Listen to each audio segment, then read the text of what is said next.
Assalamualaikum.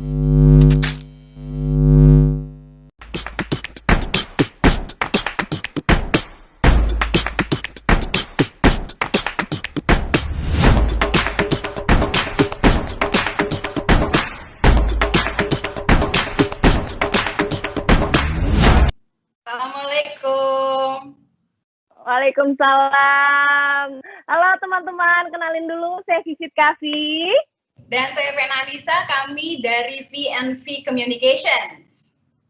Iya, dan selamat datang di acara #sharing solusi. Dan ini adalah acara yang insya Allah akan memberikan solusi secara kolektif dari para ahlinya. Dan teman-teman di sini tentunya sama satu seperti kami, bingung ini dengan the new normal, kehidupan seperti ini kena dampak COVID-19 harus ngapain ya? How do we navigate this new normal? Nah, insya Allah akan mendapatkan solusinya di sini. Dan jika mendapatkan solusi sangat bermanfaat, pengen sharing, boleh banget. Tapi jangan lupa pada saat nanti sharing mengenai event ini, jangan lupa menggunakan #sharing solusi dan tag kami di @vnvcom.com atau @vnvcom. Itu adalah IG kami. Sebetulnya saya dan Vivit ini berada di dua benua yang berbeda.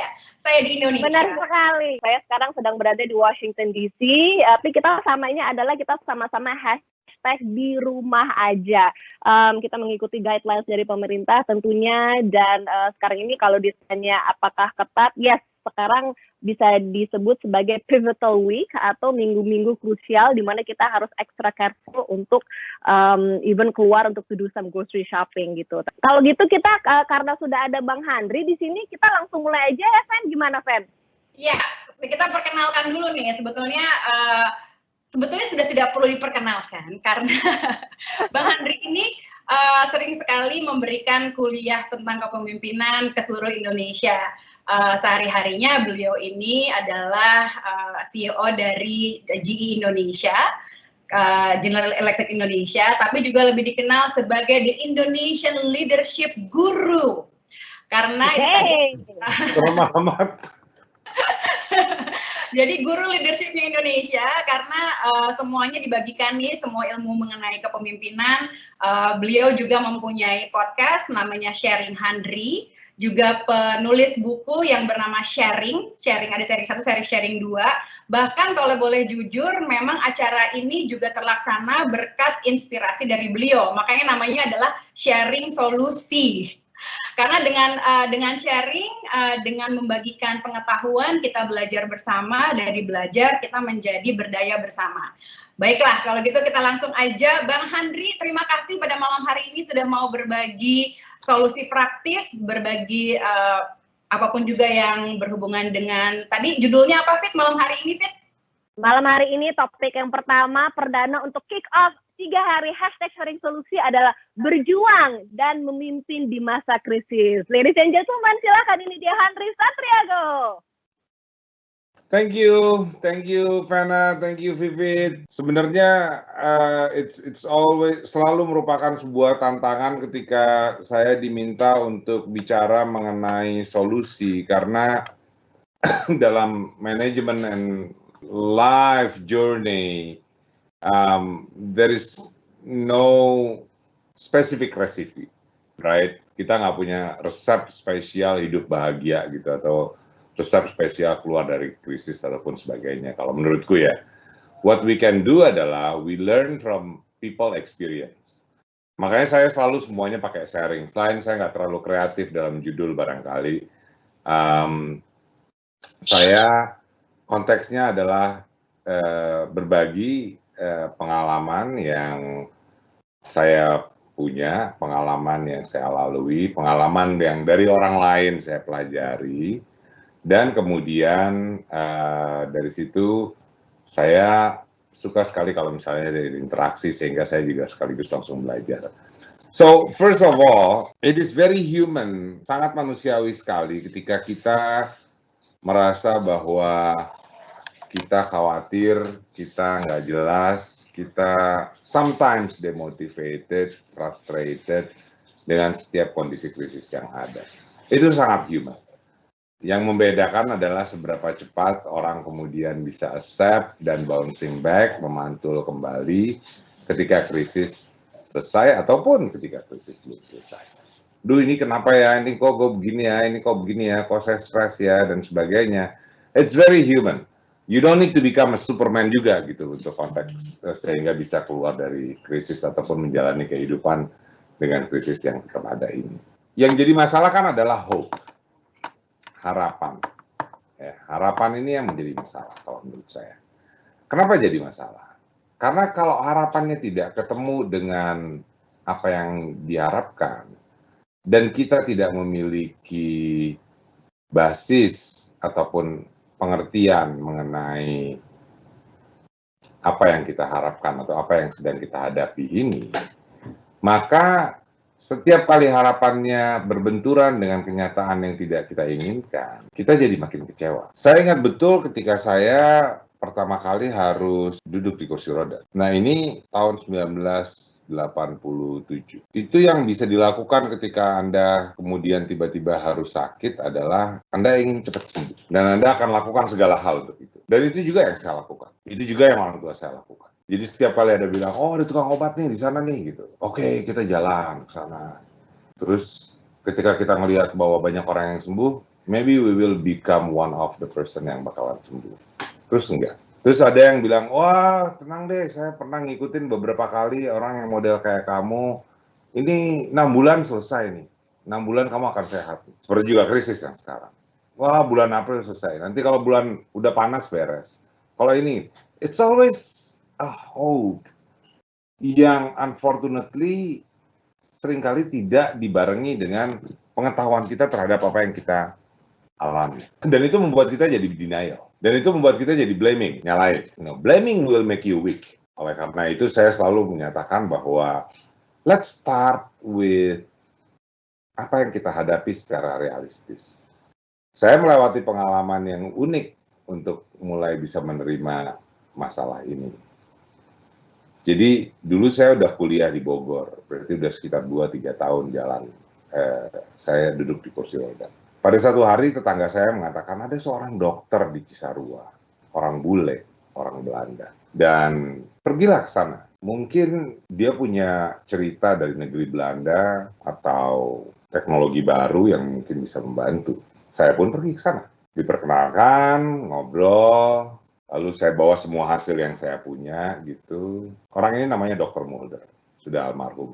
Lalu dia tutup semua hasil saya, lalu dia bilang, you will never walk. Anjrit gitu ya, dalam hati saya gile banget ini orang siapa gitu. Dokter juga bukan katanya, nggak praktek di sini. Terus saya jauh-jauh dari Jakarta, Bogor, Cisarua, pengen dapetin ceritaan apa gitu, tapi malah dihantam dengan keras dalam konteks lo nggak bisa jalan lagi nih. Reaksi saya waktu itu langsung, oh ya udah. Ayo mah, Pak, pulang. Saya bilang ke orang tua saya. Dia cuma bilang, kalau kamu mau, kita bisa latihan di sini. Fisioterapi gitu, latihan jalan dan sebagainya. Tanpa memberikan jaminan bahwa saya akan bisa jalan dan seterusnya. Kemudian, saya mendatangi beliau berkali-kali dan melakukan fisioterapi dengan cara yang unik. Disuruh jongkok, disuruh merangkak, disuruh nggak jelas lah gitu. Kalau menurut saya sih nggak jelas, cuman I feel bahwa dia membongkar sesuatu hal yang sejak lama saya nggak berani bongkar. Which is, he talk about accepting the reality. He talk about creative destruction. Jadi dalam menghadapi krisis, barangkali kita butuh creative destruction. Suatu proses mendestruksi cara berpikir lama, kemudian membangun sesuatu yang baru. Karena dulu masalah saya nggak pernah ketemu nih. Masalah saya adalah nggak bisa jalan. Kemudian harapan saya adalah saya akan melanjutkan hidup kalau saya bisa jalan. And these two things never met.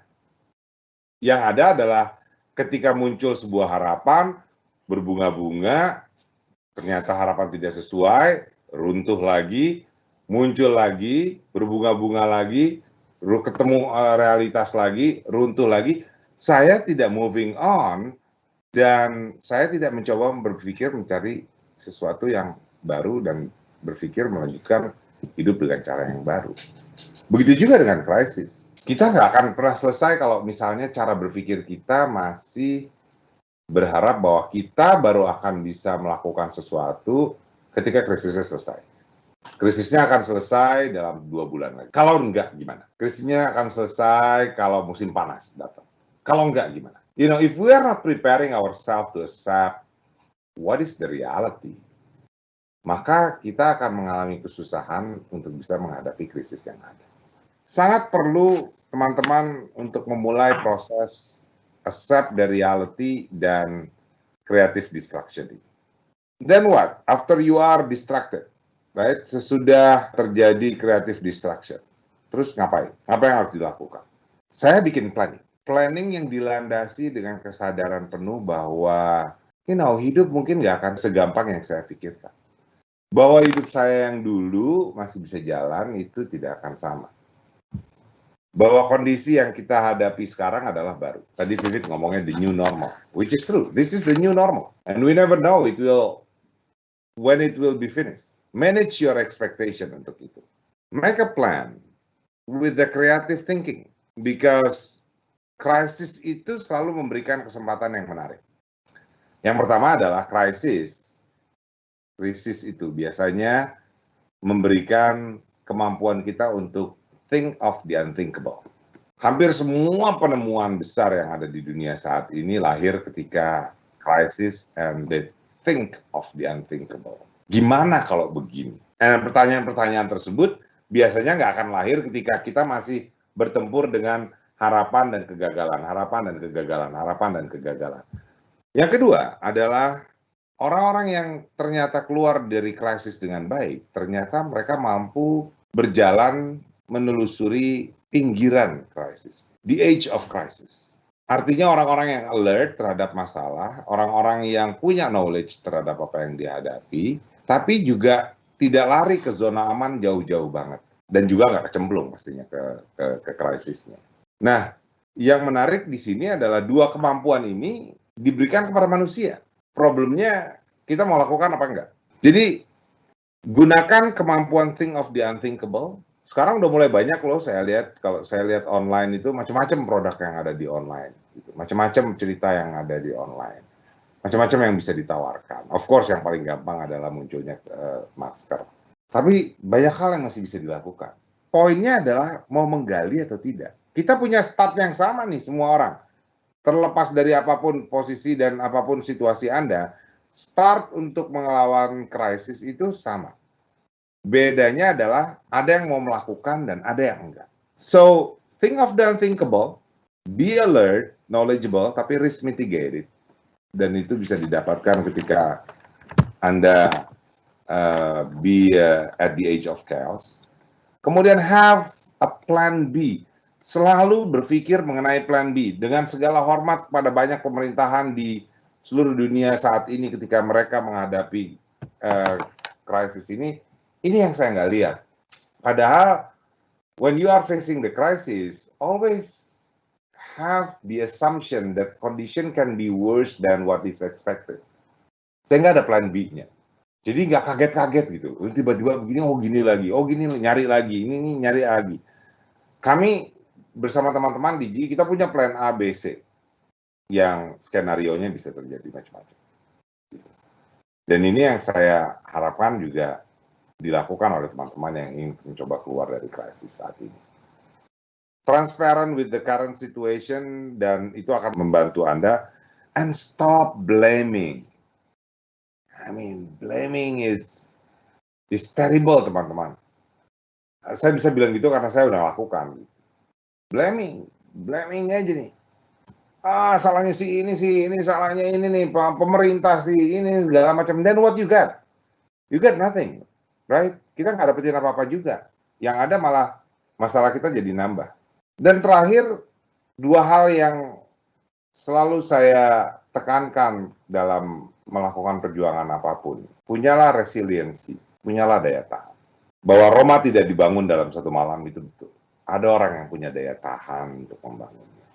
Bahwa tidak bisa pemimpin muncul begitu saja kemudian menyelesaikan semua masalah. Nggak bisa. Ada proses kita jatuh, ada proses kita kalah, tetapi kemudian kita bangkit. When you have resiliency, maka kemampuan bouncing back itu akan muncul pada saat kita berjalan dalam koridor resiliensi. Terakhir, ketika semuanya sudah kita lakukan, saya kembali pada konsep berserah diri. Berserah diri buat saya adalah proses aktif, bukan proses pasrah, bukan proses nggak melakukan apa-apa, kemudian berdoa saja dan berharap besok pagi dunia sudah berubah. Berserah diri adalah doing the best, and then as best as you can, as hard as you can. But at the end of the day, you also aware bahwa semuanya ada yang ngatur. Dan ketika hasilnya belum seperti yang kita inginkan, balik lagi tuh ke circle yang tadi lagi. Balik lagi ke circle, manage your expectation, manage your hope, creative distraction, accept the reality, make a plan, bouncing back, execute, and focus. Pertanyaannya bagus-bagus semua, Bang, dari Dwiki. Malam Pak Handri mau bertanya, bagaimanakah bentuk leadership yang baik dalam menyampaikan berita buruk kepada seluruh orang yang dipimpinnya? So, how do you break that difficult news ya? Bukan bad news juga, it's bad, it's difficult, it's uncertain. How do we break news to your subordinate? Ada dua hal yang penting diingat di sini. Yang pertama adalah you have to act with humility. Jadi berbuat dengan kerendahan hati bahwa you are always learning. Saya selalu pengen teman-teman menjaga ekspektasinya gitu. Nggak ada yang sempurna di dunia ini gitu. Jadi it is okay if we are wrong.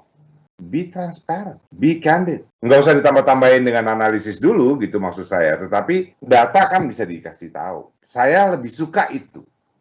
Mungkin teman-teman yang lain ada yang punya pemikiran berbeda atau punya teknis yang berbeda.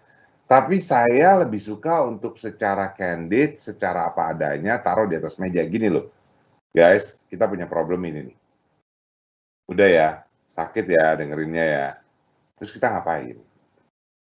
Itu lebih punya jalur tuh dibanding dengan kebalikannya. Kita kasih, nggak apa-apa nih kayaknya, aman nih, kita nggak akan kena nih, kita kan begini-begini. Terus tiba-tiba dunia jungkir balik gitu. Itu yang bikin hancur banget. So I am a big supporter untuk konteks teman-teman being candid and transparent. Karena dunianya sekarang sudah dunia seperti ini. Tuh orang bisa nyari informasi sendiri gitu. Dan ketika mereka mendapatkan informasinya berbeda dari leadernya, yang ternyata mereka tahu bahwa leadernya ngumpet-ngumpetin, itu kredibilitasnya jadi hancur. Kredibilitasnya jadi turun sendiri. So, act with the humility, be transparent and candid. Dear Bang Handri, saya adalah seorang leader di sebuah perusahaan jasa besar di Indonesia. Saat ini kami sudah mau menjalankan plan B, yaitu living the new normal, termasuk diantaranya mungkin pengurangan gaji. Nah, saya khawatir justru hal ini malah melemahkan semangat, padahal ini karena ingin transparan. Nah, sebagai leader gimana nih? Udah plan B, udah transparan, tapi it's still hard. Hal pertama yang dilakukan oleh CEO dari GE Aviation di tempat kami, jadi aviation adalah salah satu industri yang paling terpukul dengan adanya COVID ini, karena jumlah orang terbang di seluruh dunia turun 80%. 80%, Anda bisa bayangkan. Lebih banyak terbang kargo sekarang daripada orang. Yang dia lakukan pertama adalah mengatakan pada seluruh timnya, guys, kita susah nih. Gue potong gaji gue ya. Ada yang mau ngikut nggak? Ternyata ke transparanan tersebut malah diikuti bahkan sampai beberapa level di bawahnya. Ini teman-teman, krisis COVID ini akan berakibat sangat signifikan pada ekonomi. Simpel saja, dan saya akan berusaha sekandid mungkin tanpa bermaksud untuk menakut-nakuti ataupun memberi harapan palsu. Right? Jumlah orang yang keluar berkurang. berarti jumlah pabrik, jumlah industri yang berputar juga berkurang. Right. Kalau jumlah itu berkurang, maka penyedia infrastruktur yang lainnya juga akan berkurang. Dan ini membutuhkan waktu lama untuk riset. Ketika penyedia ini berkurang, maka economic growth itu akan berkontraksi. Jadi dia akan mengecil. Nah, sayangnya economic growth selalu berhubungan lurus dengan unemployment. Jadi akan ada memang pengurangan gaji, pengurangan jumlah pekerja, mau nggak mau akan ada. But this is again riset. Buat teman-teman yang terkena, yang saya sendiri juga nggak tahu apakah saya bisa stay atau tidak, kita belum tahu ini sepanjang apa ceritanya nanti. Start to be ready for that. Start to be ready to think, and then what should I do? What should we do? Right? What should we do if these things happen? Dibanding dengan hidup dalam mimpi bahwa ya ini oke, ini kita masih bisa begini dan sebagainya. Dan saya melihat teman-teman di seluruh orang-orang di seluruh dunia pun sudah melakukan hal-hal yang secara realistis buat mereka. Pengurangan pendapatan, pengetatan, cost-nya kan harus diikat sebisa mungkin. Lalu secara kreatif bisa mencari opportunity. Saya ditanyain, jadi apa kiat-kiat mencari opportunity yang ada di dalam krisis seperti ini? Yang pertama, beresin dulu dalam diri kita nih. We are okay, we manage our expectation. Kemudian start to think the unthinkable. How to get that process? Be connected with your friend. Be connected with your friend. Be connected with your team. Be connected with your followers. Because that interaction itu yang diperlukan. Kita cuma nggak bisa interaction secara face to face now, tetapi kita bisa berinteraksi dengan berbagai metode yang ada saat ini. And that will give us ideas. Saya percaya itu. Saya bolak-balik juga dibilangin, bahkan saya dapat info, nggak bisa bang, nggak bisa. Saya selalu nanya, udah pernah dicoba belum? Udah pernah dicoba belum? The power of trying the things, doing the first step, itu the power yang akan bisa dijelaskan sebelum Anda memulainya.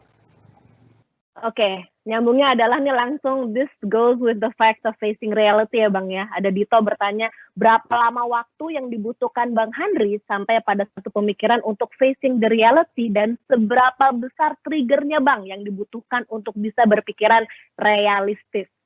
So what's the trigger and how long does it take, Bang? Saya punya stage beberapa kali.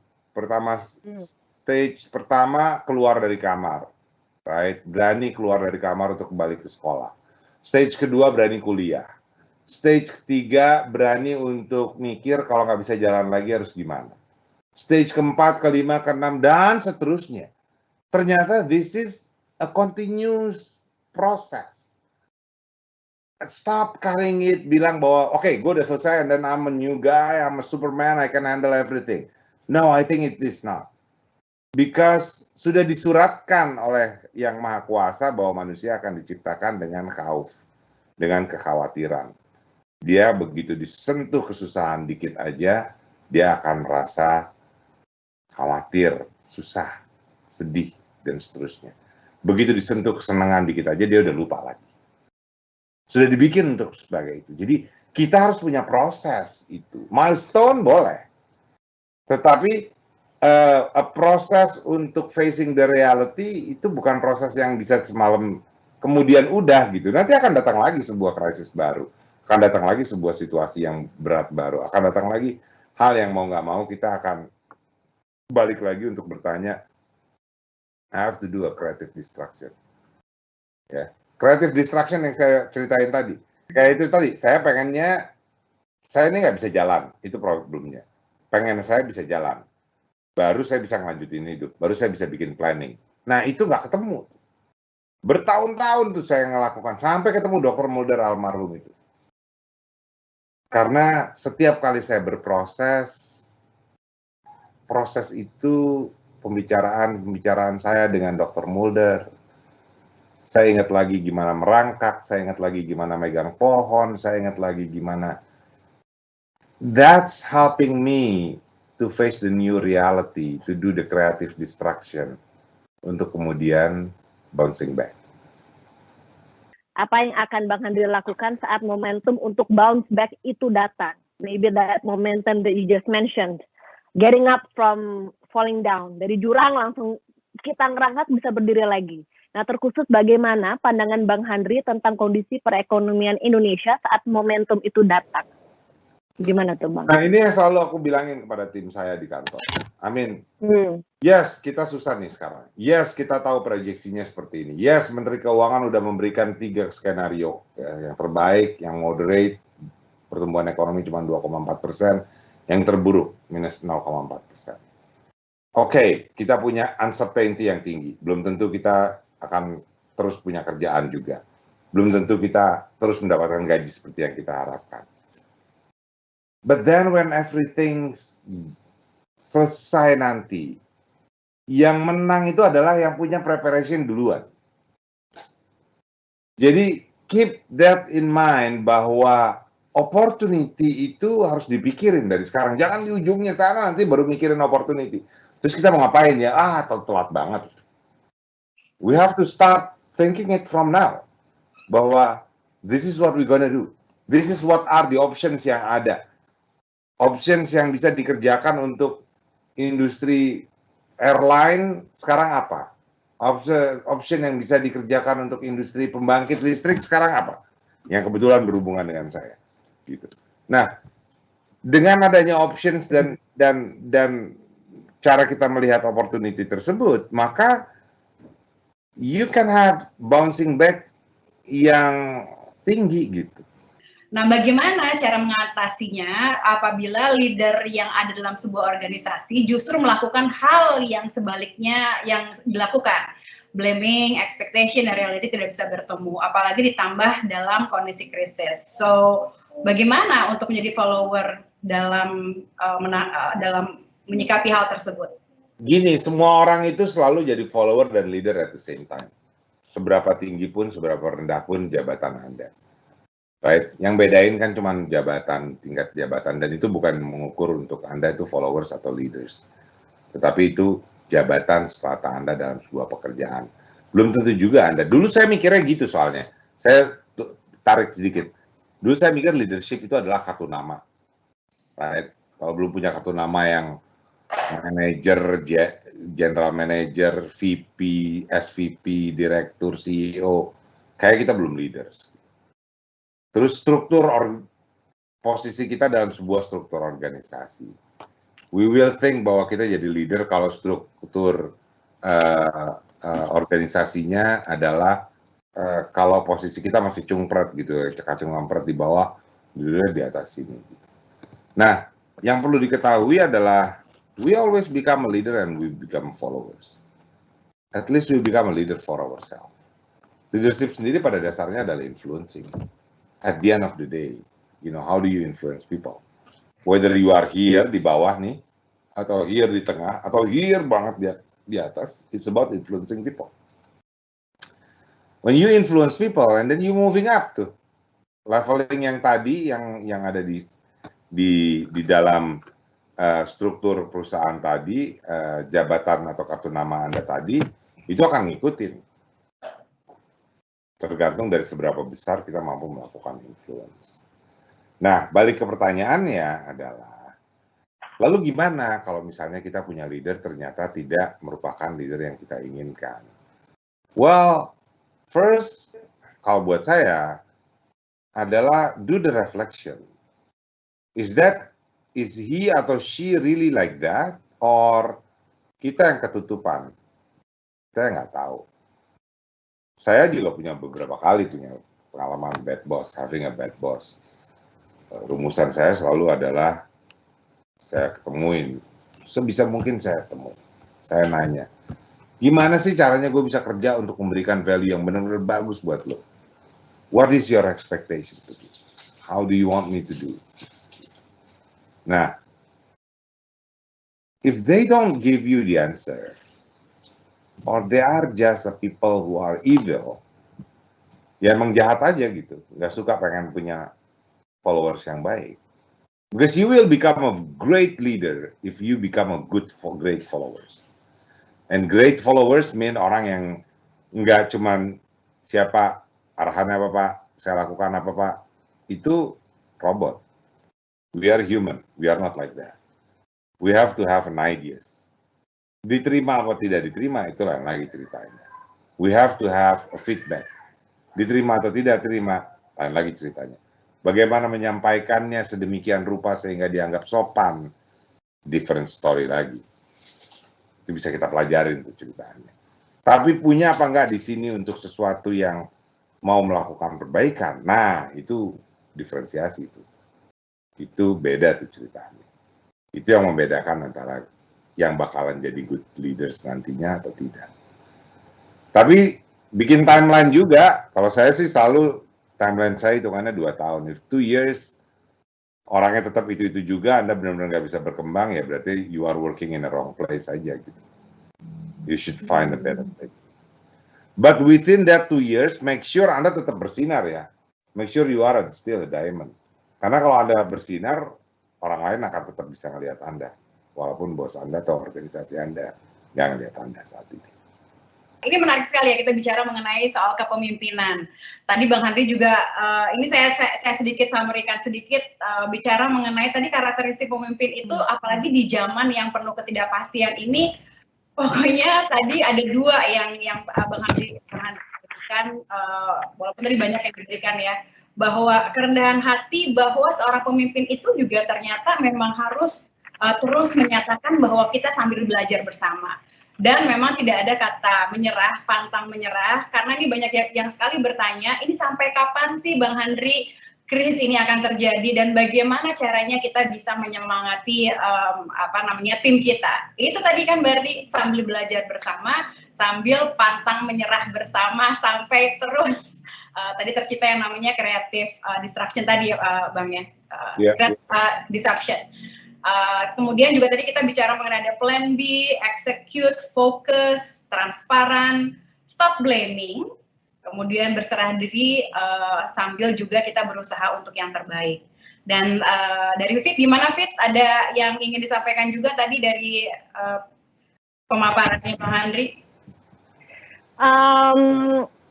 Saya langsung menangkap 3 hal dan langsung dicatat, langsung dicamkan, yaitu tadi humility dan juga resilience. Kan ada istilahnya LDR gitu ya, tapi kalau dari Bang Handri LHR, yaitu listening, humility, and resilience. Itu dia, itu akan menjadi bekal saya. Bukan LDR ya, bukan long distance relationship ya, tapi LHR. LHR. Tapi to listen, humility and resilience. Tapi ngomong-ngomong zaman sekarang yang namanya LDR itu adalah lockdown relationship namanya. Gak bisa ketemu gara-gara di lockdown. Betul Bang, suaminya lagi di Singapura nggak bisa ketemu. Iya, kena lockdown. Lockdown relationship banget, Fena. Dan terima kasih dan teman-teman semua, terima kasih telah memberikan sharingnya semuanya ini di Sharing Solusi. Teman-teman, jika ada tadi beberapa hal yang bisa diambil untuk kehidupan kita dalam menjalani COVID-19 ini, di tengah-tengah pandemi COVID-19 ini, silakan langsung dibagikan, karena inti dari acara ini adalah kita mengumpulkan donasi dan juga harus membagikan solusi. Jadi kalau ada tadi yang didengarkan dari pemaparan Bang Handri Satriago mengenai, wah ini keren banget nih, langsung dibagikan lagi dengan hashtag sharing solusi, dibagikan ke sosial media, sehingga manfaat yang kita ambil pada malam hari ini juga bisa dimanfaatkan juga oleh orang yang banyak satu Indonesia. Kita ucapkan terima kasih banyak to our special guest, nggak pernah bosan, udah berkali-kali dengerin Bang Handri, selalu ada hal baru, hal yang sangat inspiratif. So thank you so much Bang, thank you very much for your time. Thank you, teman-teman semua, terima kasih. Kita ketemu lagi dan jangan lupa di-share semuanya di hashtag sharing solusi. Saya Fena Anissa.